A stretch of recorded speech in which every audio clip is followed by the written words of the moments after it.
안녕하세요. 저는 평범한 한 시민으로서 내년 대선이 공명선거가 이루어지기를 간절히 바라는 마음으로 이곳에 섰습니다.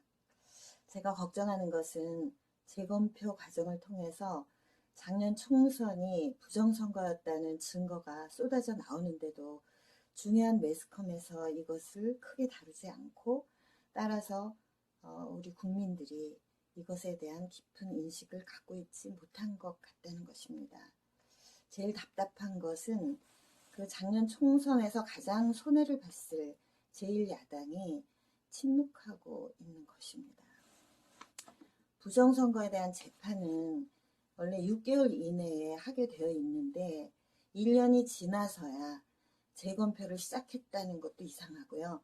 며칠 전 오산시 선거구에서 재검표를 하는데 불량 투표용지가 수천 장에 나왔다고 그래요.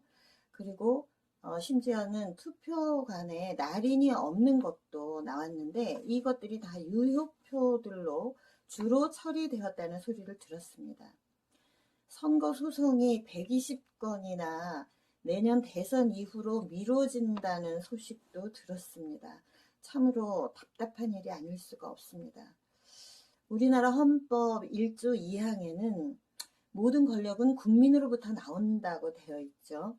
그것은 오직 선거를 통해서만 가능한 것인데 이 선거에 부정이 된다면 민주정치는 애당초 성립하지 못하는 것이나 마찬가지가 됩니다. 우리는 역사적으로 중요한 선거에 대한 두 가지 성취를 한 경험이 있습니다. 첫 번째는 1960년에 3.15 부정선거에 대해서 항거한 것인데요. 선거가 부정됐으니까 이제 이건 무효다. 그러니까 다시 선거해야 된다라고 소리치기 시작해서 나중에는 대통령 하야하라까지 진전이 되었습니다. 그렇게 돼서 그 결과 대통령이 물러났고 선거가 다시 치러졌습니다. 그때는 우리나라 민주정치가 시작된 지 얼마 되지도 않았을 때인데도 정의를 위해서는 온 국민이 함께 이렇게 소리를 모아서 소기의 목적을 달성해 냈었죠. 또 하나는 1987년에 대통령 직선제를 외치면서 60항쟁을 했던 그것을 6.29 선언으로 이뤄낸 것입니다.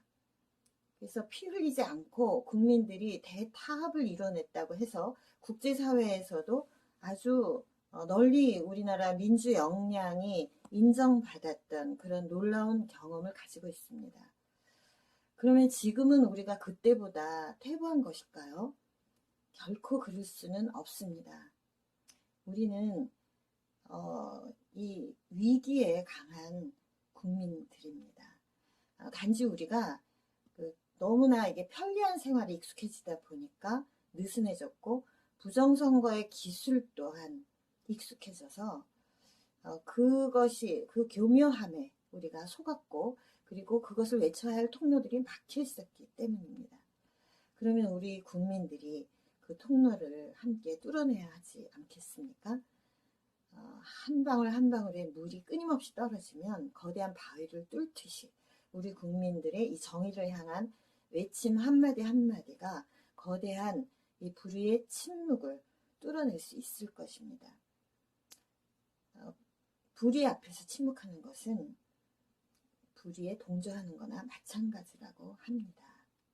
최근에 이 민경호 의원이나 황교안 전 대표나 또 유튜버들이나 또 재야 법조인들, 또 정의를 사랑하는 교수 모임, 또 정의를 사랑하는 많은 시민들의 네트워크가 새롭게 결성되고 있습니다.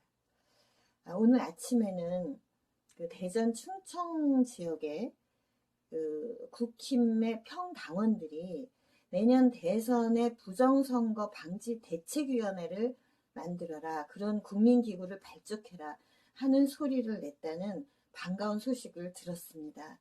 그러나 아직 많이 역부족입니다.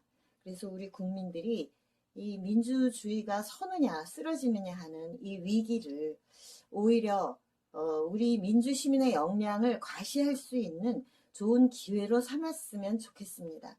우리에게 주어진 언론과 집회, 결사의 자유를 적극 활용해서 우리가 정말 이 나라에 공명한 선거를 이루어내는 그런 위대한 국민이 되었으면 좋겠습니다.